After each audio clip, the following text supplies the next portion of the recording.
폴 브랜드 박사는 한센병에 대해서는 세계적인 권위자로 너무나 유명합니다.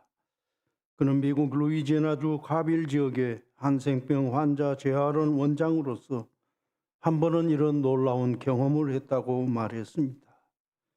어느 날 브랜드 박사가 출장차 영국을 방문하게 되었는데 그는 영국에서 몇몇 지역에서 일을 마친 후에 오랜 시간 동안 열차를 타고 런던에 도착을 했습니다.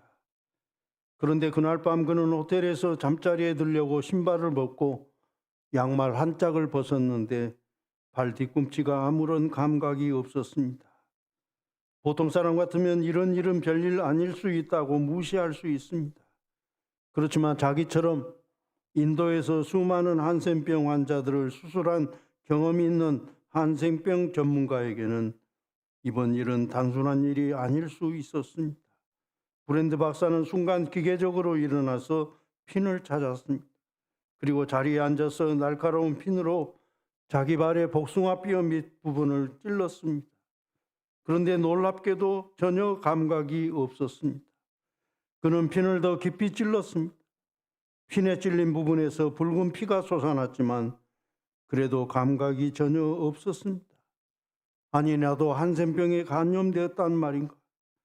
브랜드 박사는 그날 밤 꼬박 잠을 이루지 못했습니다. 그리고 앞으로 한센병 환자로 살아갈 자기의 처량한 모습을 생각해 보았습니다. 자기와 관계를 맺고 있는 의료진을 비롯해서 자기 주변에 있는 수많은 사람들로부터 버림받은 자기의 모습을 생각해 보았습니다. 또한 사랑하는 가족과 떨어져서 살아야 할 자신의 처지를 생각하니 서러운 눈물이 쏟아졌습니다. 이런 고통의 밤이 지나고 마침내 동이 터오르기 시작했습니다. 그는 떠오르는 해를 바라보면서 자기에게는 이런 아침과 같은 희망이 다시는 없을 것이라 생각하면서 핀으로 어제 찔렀던 복숭아뼈 밑부분을 꼭 눌러서 찔렀습니다. 그 순간 그는 기절할 듯이 아파서 악하고 소리를 질렀습니다. 그런데 그 아픔과 그 고통은 정말로 큰 축복이었고 큰 기쁨이었습니다. 그제서야 브랜드 박사는 알게 되었습니다. 어제 자기가 너무 오랜 시간 기차를 타고 오면서 앉아있는 동안 신경의 한 부분이 눌려서 마비 상태가 되어 고통을 느낄 수 없었다는 것입니다. 이후로 브랜드 박사는 실수로 손가락을 칼에 베었을 때도 그 고통에 감사를 드렸다고 합니다. 발을 잘못 디뎌 발목이 아파 펄쩍펄쩍 뛰면서도 그 아픔에 대해 진심으로 감사했다고 합니다. 심지어 그는 버섯을 잘못 먹어서 온몸을 뒤틀며 토하는 아픔 속에서도 하나님께 고통을 알게 해주셔서 감사하다고 고백했다고 했습니다. 그는 평소에 이런 기도를 했다고 합니다. 아이고 하나님 감사합니다. 아파서 감사합니다. 아파도 감사합니다. 아프게 해주셔서 너무 감사합니다. 아픔을 주셔서 감사합니다. 사랑하는 성도 여러분, 오늘 우리들은 어떻습니까? 지금 우리들이 고통스럽게 느끼는 고난을 복으로 은혜로 감사로 받아들이십니까? 신령한 믿음의 눈으로 보면 지금 내가 느끼는 엄청난 고통이 하나님의 복입니다. 왜냐하면 내가 지금 고통을 느끼고 있다면 그 고통 자체가 내가 확실하게 살아있다는 증거고 내 몸이 건강하다는 증거고 내가 치열하게 열심히 살고 있다는 것이요. 하나님은 결국 나를 낮추시고 겸손하게 하시니 이것이야말로 진정한 복이라고 말할 수 있습니다. 시편 기자도 고백합니다. 고난당한 것이 내게 유익이라 이로 인하여 내가 주의 율례를 배우게 되었나이다. 오늘 본문은 우리들에게 은혜 받은 사람인 성령 충만한 사람의 모습을 아주 잘 보여주고 있습니다. 그들이 옳게 여겨 사도들을 불러들여 채찍질하며 예수의 이름으로 말하는 것을 금하고 놓으니 사도들은 그 이름을 위하여 능욕받는 일에 합당한 자로 여기심을 기뻐하면서 공회 앞을 떠나니라. 참으로 놀라지 않습니까? 불과 며칠 전만 해도 이 사람들은 예수님의 제자라기보다는 겁쟁이들이었습니다. 그래서 스승인 예수님이 십자가에 달리실 때 이 사람들은 무서워서 다 도망을 갔습니다. 자기 한 목숨 살자고 스승인 예수님을 버려두고 집안 문을 굳게 잡은 채 목숨을 죽이며 숨어 있었습니다. 그리고는 과거 갈릴리 바다에서 고기잡이 하던 옛 생활로 다 돌아가 버렸어요. 그런데 오순절 성령 강림 사건 이후 이들은 완전히 달라졌습니다. 고난받는 것을 두려워했던 사람들이 이제는 고난의 현장을 향해서 나아갑니다. 더 나아가 주님을 위해서라면 어떤 고난도 달게 받겠다고 합니다. 아니, 고난받는 것 자체를 기뻐하고 있습니다. 주님을 위해서 능욕받는 일을 합당하게 여기고 기뻐하고 자랑스러워하고 있습니다. 바로 이것이 은혜 받은 사람의 모습이요, 성령 충만한 사람의 모습입니다. 여러분, 하나님의 은혜를 체험하게 되면 기분만 좋아지는 것이 아닙니다. 은혜를 받으면 첫째로 사람이 변합니다. 구체적으로는 삶의 가치관이 달라지고 삶의 목표와 삶의 관심이 달라집니다. 삶의 목적인 그의 인생관이 달라집니다. 과거에는 세상적이고 물질적인 것을 추구했습니다. 이제는 신령한 것에 더 깊은 관심을 가지게 됩니다. 과거에는 현실적이고 순간적이고 찰나적인 이런 감각적인 것을 좋아했습니다. 그러나 이제는 영혼을 지향하고 하나님 나라를 지향하는 삶을 살게 됩니다.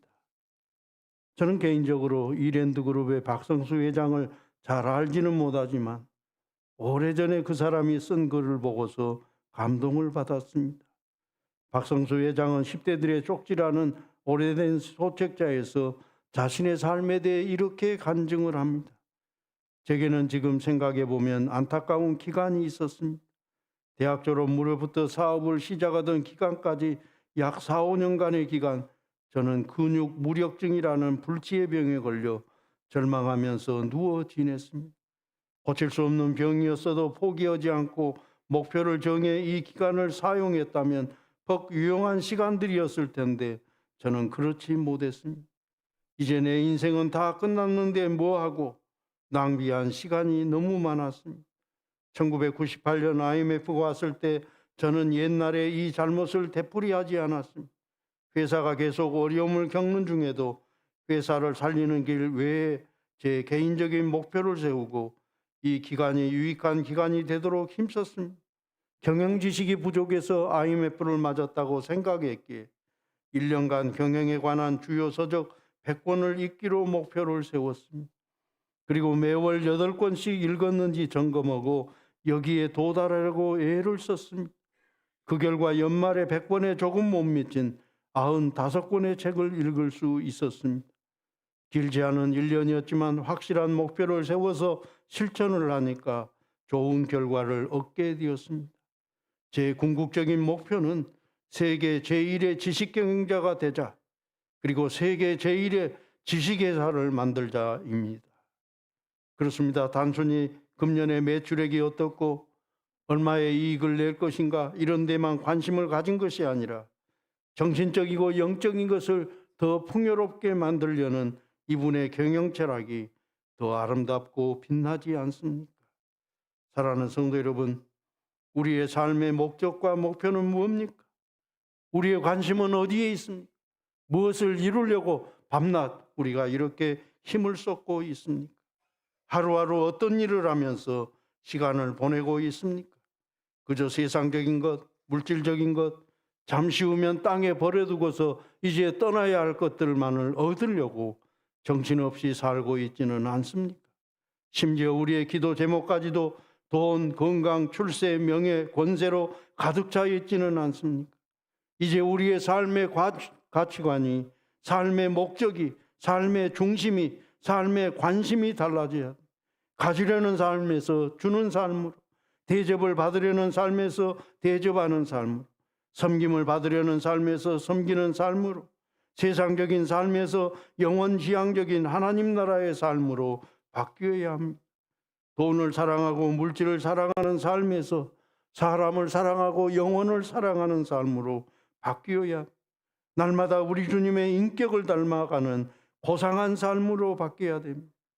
우리 주님께서 강조하신 삶의 우선순위는 오직 하나님의 나라, 하나님의 의였습니다. 바실레이아 투 데우, 디카요시네 투 데우. 그러기에 우리 주님은 말씀하심, 너희는 먼저 그의 나라와 그의 의를 구하라. 그리하면 이 모든 것을 너희에게 더하시리라. 그렇습니다. 우리는 얼마나 하나님 나라를 사모하고 있습니까? 믿음과 의에 대해서 얼마나 열정을 가지고 있습니까? 영혼 구원을 위해서 얼마나 열심히 전도하고 있습니까? 하나님이 기뻐하시는 참된 예배를 드리기 위해 얼마나 최선을 다하고 있습니까? 그리고 거저받은 하나님의 은혜와 사랑을 나누기 위해서 이웃들에게 얼마나 베풀며 섬기며 살고 있습니까? 하나님의 은혜를 받은 사람들은 하나님 기뻐하시는 일을 하면서 삽니다. 마치 해바라기가 태양만을 바라보듯이 은혜 받은 그리스도인은 오직 주님만을 바라보면서 주바라기의 삶을 사는 것입니다.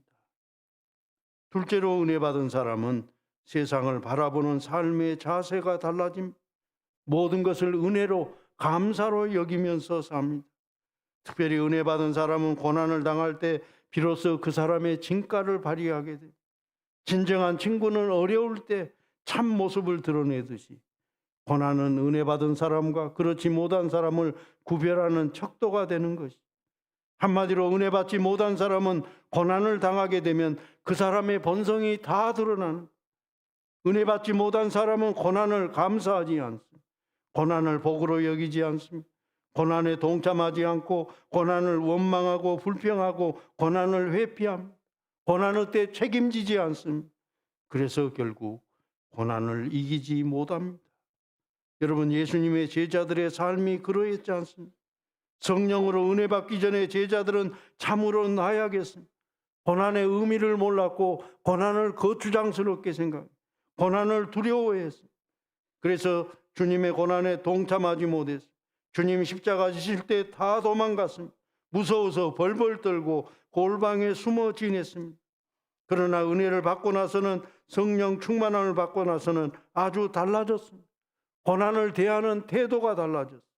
고난을 자신들이 져야 할 사명으로 여겼습니다. 고난을 기쁨으로 감사로 받아들였습니다. 고난에 참여하는 것을 명예라고 생각했습니다. 주님을 위해 매맞고 욕먹는 것을 오히려 합당하게 여겼고 잘됐다고 기뻐했습니다. 바로 여기에서 복음의 역사가 힘있게 나타나게 되었습니다. 사랑하는 성도 여러분, 그리스도인은 고난의 의미를 아는 사람이, 고난의 유익을 온 몸으로 체험한 사람이, 고난 속에 하나님의 엄청난 복이 있음을 알고 믿는 사람이, 고난이고 진정한 소망이요 하나님의 복임을 분명하게 믿고 사는 사람들입니다. 그러기에 바울은 이렇게 간증합니다. 다만 이뿐 아니라 우리가 환난 중에도 즐거워하나니 이는 환난은 인내를, 인내는 연단을, 연단은 소망을 이루는 줄 알미로다. 내가 이제 너희를 위하여 받는 괴로움을 기뻐하고 그리스도의 남은 고난을 그의 몸된 교회를 위하여 내 육체에 채우노라. 그렇습니다. 우리들이 바르게 사는지 잘 살고 있는지 뭘 보면 알 수 있어요? 고난을 대하는 태도를 보면 알 수 있습니다. 우리들이 고난을 감사로, 기쁨으로, 복으로, 영광으로 받아들이고 있습니까? 이것은 하나님이 주시는 마음, 성령 충만한 사람만이 할 수 있는 삶의 자세입니다. 우리 주님이 십자가 지실 때 고난의 십자가를 지신다고 말씀하지 않았어요. 헬라 사람 몇이 예수님을 찾아오게 되죠. 아, 내가 십자가를 질 때가 되었구나. 예수님이 오시면서 예수님이 하신 말씀이 인자가 영광을 얻을 때가 왔도다. 인자가 영광을 얻을 때가 왔다. 우리 또한 고난당할 때 감사해야 하고 기뻐해야 됩니다. 왜냐하면 고난은 곧 하나님의 신령한 복이 우리가 구원을 얻는 징표가 되기 때문에 그렇습니다. 셋째로 은혜 받은 사람은 새로운 사명을 가지고 삽니다. 먼저 외적으로는 우리 주님을 증거하는 삶을 살게 됩니다. 오늘 본문 42절 말씀에 그들이 날마다 성전에 있든지 집에 있든지 예수는 그리스도라고 가르치기와 전도하기를 그치지 아니하니라. 그렇습니다. 우리가 사랑을 하게 되면 사랑은 결코 숨길 수가 없어요. 사랑은 다 들키게 되어 있어요. 왜냐하면 사랑하게 되면 반드시 자랑하게 되고 증거하기 때문에 그런 것이죠. 은혜 받은 사람은 반드시 우리 주님을 증거합니다. 사도들은 성전에 있든지 집에 있든지 그 어느 곳에 있든지 예수 그리스도를 증거하는 삶을 살았습니다. 그리고 우리 또한 주님을 증거하는 사도들의 삶을 본받아야 할 것입니다. 과거 일제 강점기 때 유명한 목사님, 전도 열심히 하신 목사님 가운데 최건능 목사님 계세요. 이분은 길에서 예수 천당 외치면서 그렇게 열심히 전도하니까 시끄럽다 그래가지고 일본 순경한테 붙들려 갔어요. 최 목사님은 일본 순경이 때릴 때마다 더 큰 목소리로 예수 천당하고 외쳤어요. 아니 조용히 하라고 때리는데 왜 그렇게 소리를 지르냐. 그러니까 최 목사님이 이렇게 대답했어요. 자기 몸에는 온통 예수 그리스도로 가득 차 있어서 자기 몸을 건들기만 하면 예수 천당 소리가 나온다는 거예요. 은혜 받은 사람은 반드시 주님을 증거하고 자랑하게 되어 있어요. 복음을 전하게 되어 있고 전도하게 되어 있어요. 그런데 우리들이 복음을 열심히 전하지 않는다면 우리들이 받은 은혜가 진정한 하나님의 은혜인지 아닌지를 의심해 보아야 할 것이고, 설령 은혜를 받았다 할지라도 열심히 전도하지 않게 되면 그 은혜는 약해지고 소멸해져 갈 것이라는. 여러분, 초대교회가 힘이 있었고 은혜가 넘쳤던 것은 무슨 조직력이 있었고 공권력이 있었던 것이 아니에요. 초대교회는 은혜 받은 대로 힘있게 전도를 했기 때문에 교회는 더욱더 힘을 얻고 부흥을 하고 날마다 믿는 자의 수가 더해지고 교회의 생명력이 넘쳐나게 되었다는 거예요. 그러므로 여기서 우리들이 정말로 중요하게 얘기해야 할 것은 뭔가? 주님의 은혜를 입은 한 사람의 힘이 얼마나 큰가? 한 사람의 이 변화된 사람이 세상을 바꾸고 하나님의 뜻을 이 땅에 펼치게 된다는 거예요. 여러분, 예수님께서 십자가 지시기에 여리고성을 지나가실 때 얼마나 많은 사람들이 있어요. 그러나 진정으로 예수 그리스도를 만난 사람은 삭개오 한 사람뿐이었어요. 여러분, 삭개오가 초대교회 때 무엇을 했는지는 모르지만은 그 이름이 성경에 기록되었다고 하는 것은 초대교회 때 큰 일을 했다고 하는 것이.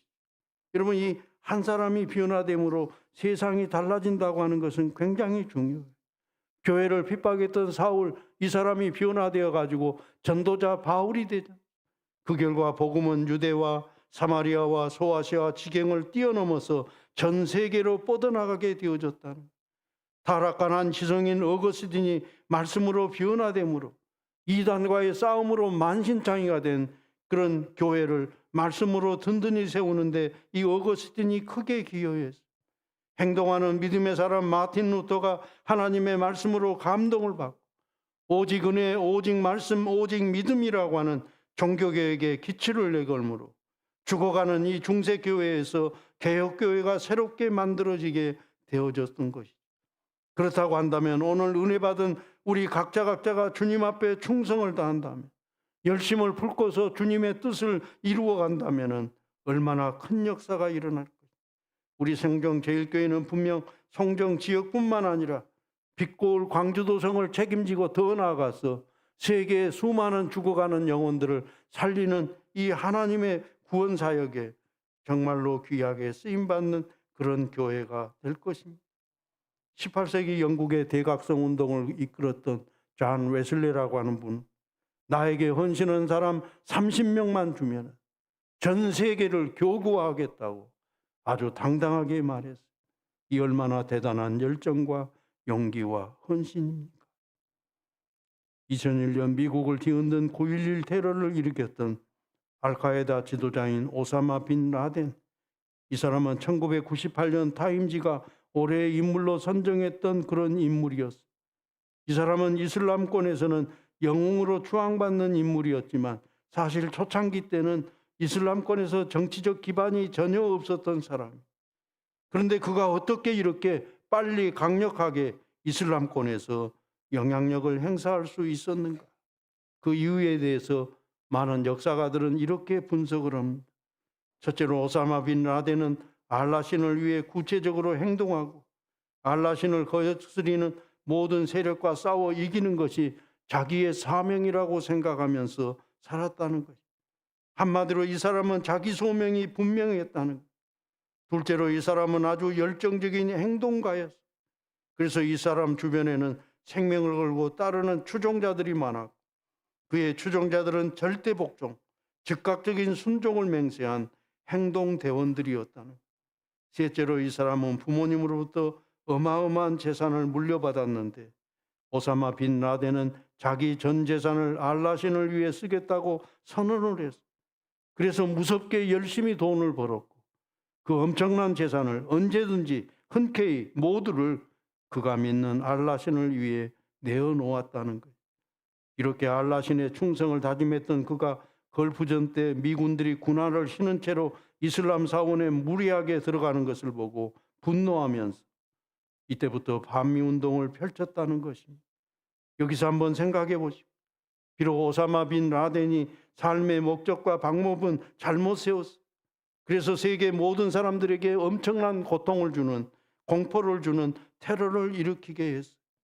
그러나 오늘 우리들에게 바른 기독교 신앙과 인격과 가치관으로 무장한 이 오사마 빈 라덴과 같은 자기의 전 재산을 바치는 것과 같은 물질적인 헌신, 죽음까지 불사하고 몸을 바치는 충성심, 그리고 불같은 열정으로 주님의 사명을 감당하고 있다면 우리는 전혀 다른 삶을 살 것이요, 우리가 사는 세상은 전혀 다른 세상으로 변모해 갔을 것입니다.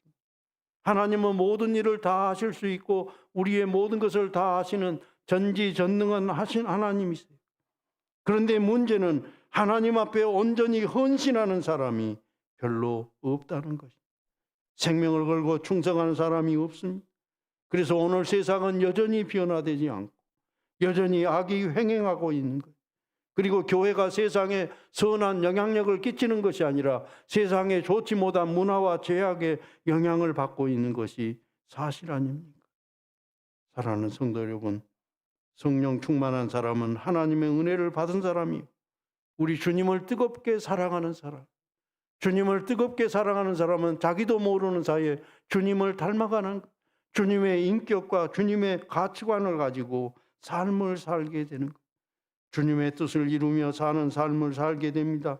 이제는 내 능력, 내 의지로 살지 않습니다. 내가 좋아하는 삶을 살지도 않습니다. 내 자신을 온전히 부정하고 주님께 모든 것을 다 맡기는 삶을 살게 됩니다. 내 속에 거하시는 성령님의 인도하심 따라 성령님의 뜻에 온전히 순종하며 살게 됩니다.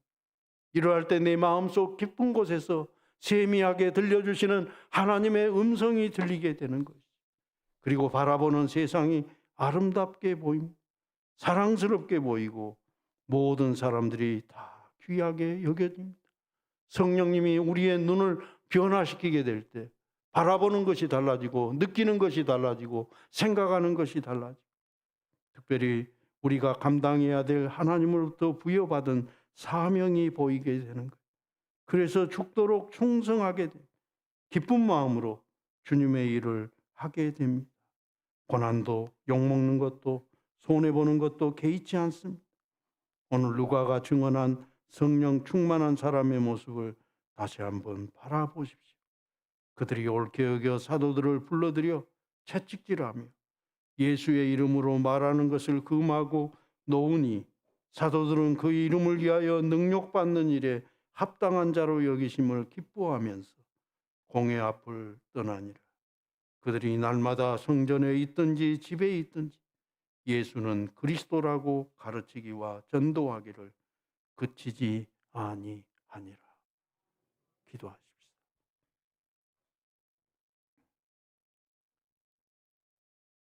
우리들은 하나님의 사랑을 얼마나 깨닫고 때로는 고통 가운데 산다 할지라도 그 속에 건강과 생명의 역사가 있음을 얼마나 깨닫고 하나님 앞에 감사드리는지 오순절 성령 강림 사건을 저희들이 기억하면서 성령 충만한 사람의 삶으로 우리가 집에 있든지 교회에 있든지 어느 곳에 있든지 예수 그리스도를 증거하고 죽어가는 영혼들을 살리는 이 거룩한 사명을 잘 감당할 수 있도록 도와주시옵소서.